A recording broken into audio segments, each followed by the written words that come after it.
Salve, salve, galera! Kátia aqui falando, personal trainer, especialista em mudança de estilo de vida, mentora.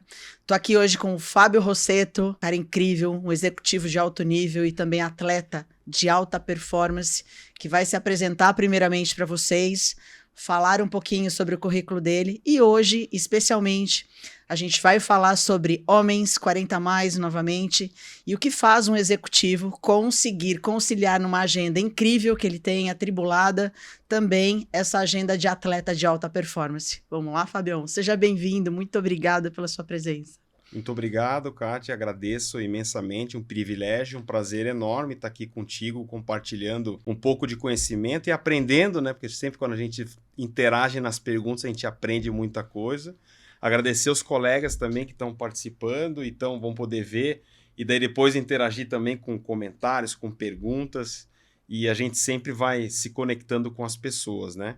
E bem rápido, sem tomar muito tempo, assim, nosso, da nossa conversa, mas foi bom que você comentou, porque na minha história foi justamente isso, né? Eu acabei trilhando um caminho em que eu sempre tentei balancear, não sei se é equilibrar ou balancear, sempre tenho dúvida, o pessoal e o profissional. Então, tudo começou no esporte, eu até brinco assim, brincava com as pessoas, não me faça escolher o que eu tenho que fazer, que a resposta já está dada.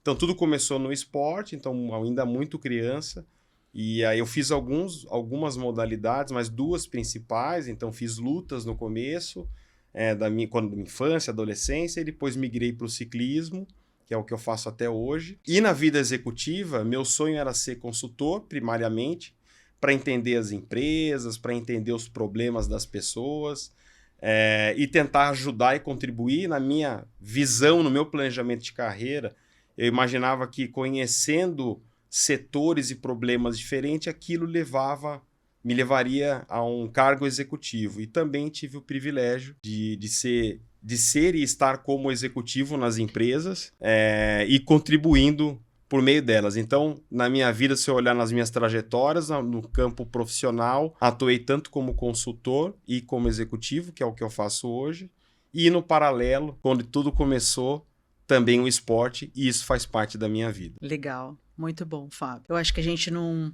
precisa deixar de falar aqui o quanto foi muito legal, a gente já se conhece há um bom tempo. E dentro dessa nossa amizade, uma das coisas que mais me chamava a atenção desde o início, mais legal, era assim, não importava a nossa agenda, chegava sábado, domingo, feriado, dias festivos e velórios, e estávamos lá e nós sempre estávamos assim, falando sobre trabalho, sobre estudos, empreendedorismo, enfim, uma série de coisas que me chamavam muita atenção e que prendia demais a minha atenção. Então, eu acho que com isso a gente também, há muito tempo a gente já sabe que o nosso papo desenrola assim de uma maneira muito tranquila, muito natural. E hoje eu queria começar falando com você sobre essa rotina que você tem como executivo, que a gente já sabe que é extremamente atribulada e tudo, mas que eu vejo você levar com uma naturalidade que eu tô sempre aprendendo com isso. E de que forma que você consegue fazer essa conciliação tão boa, tão legal, que parece extremamente fluida, com essa agenda também que você tem de atleta de alto nível, que eu sei que não é brincadeira e você leva muito a sério o seu treinamento, bem como eu sei o quanto você leva muito a sério o seu trabalho. Não, sabe o que é interessante, um dos pontos que você comentou no começo, que a gente se conhece há um bom tempo, é verdadeiro, já vão algumas décadas aí, e essa é uma das vantagens do 40 a mais. As pessoas se conhecem há muito tempo também tipo, partilham de histórias e aprendizados, né? E como eu comentei, tudo começou no esporte, então muito criança, na verdade eu comecei a acompanhar meu pai, na época ele fazia defesa pessoal, que chamava, né? E eu ia com ele. E aí era engraçado, porque eu gostava, mas ao mesmo tempo tinha receio, tinha medo, etc. Porque eu era mais baixo, os outros atletas eram mais altos, eu tinha uma desvantagem. E ali criou um medo, assim, um negócio, mas eu continuei indo, né? Mas a grande questão é que o esporte, assim, isso, na minha vida e ao meu ver, cada um tem uma maneira de pensar, de ver e tem uma vivência, né? Mas ele acaba que traz com ele uma série de componentes ou uma série de... Traz um repertório que faz com que a pessoa siga uma trilha mais disciplinada. Ou seja, o que isso quer dizer? Então, Eu fiz artes marciais no começo, e quem faz artes marciais, assim, independente de qual seja, sabe que tem ali um regramento, uma hierarquia, uma disciplina, um negócio muito forte, cultural. E aquilo fez parte inicial da minha jornada. Então, 3 anos de idade, então você entra lá próximo do dojo, né, do nome, ou da área, né, de combate, ou na área de luta, né, e você, primeira coisa, você cumprimenta para entrar, você cumprimenta o teu professor, tem um respeito muito grande pelos pais seus, ou colegas, ou dos outros colegas, o respeito e o cumprimento dos outros colegas. Então, essa questão da hierarquia é um dos pontos que eu vejo que ele é muito ligado à conexão da formação da pessoa. Ah, então você está dizendo que as coisas têm que ser hierárquicas, então, tanto no mundo pessoal, no profissional, e a resposta é não. Na verdade, você não precisa ser hierárquico rigidamente, né? Tipo, não é militar, né? Não é essa a ideia, mas é a ideia de que você começa a ter uma formação de respeito, uma formação de, poxa, tem uma pessoa, seja mais graduada ou com mais vivência, vou aprender com ela.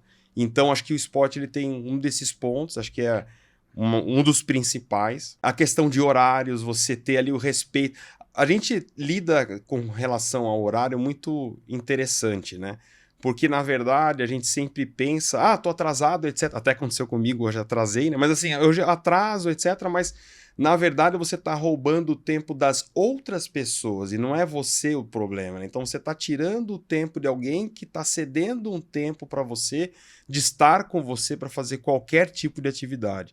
Então, esse sinal de respeito, né, da cultura, a visão, o entendimento de horários. E aí, se você vai... o aprendizado, né? Então você vai, no caso do esporte de luta ou outros esportes, aprender os fundamentos, as técnicas. Então tudo isso vai lhe moldando de uma certa maneira que você vai criando e entrando nesses processos. E a repetição desses processos, a repetição dessa rotina do dia a dia do esporte vai fazendo você aumentar a sua eficiência. E aí você divide 2 tipos de atletas, né? Ou 2 tipos de praticantes de esporte. Um deles é aquele que vai continuar fazendo essa rotina e incorpora e mais também um ambiente familiar que vai moldando a pessoa. E o outro que a pessoa decide de fato ser um atleta de alta performance e ele vai para um outro estágio. Qual estágio? Aonde a alimentação, aonde a técnica, aonde participar de outras competições e uma série de outras aspiadas obrigações fazem com que a pessoa tenha uma rotina extremamente eficiente. Então é mais fácil você pedir para uma pessoa, seja ele um atleta, uma pessoa que tem uma rotina super eficiente, independente do objetivo dela, pode ser um pintor, pode ser uma pessoa que faz uma escultura. Ela não vai conseguir colocar o máximo da performance dela se todo o entorno não está dentro de uma rotina estabelecida.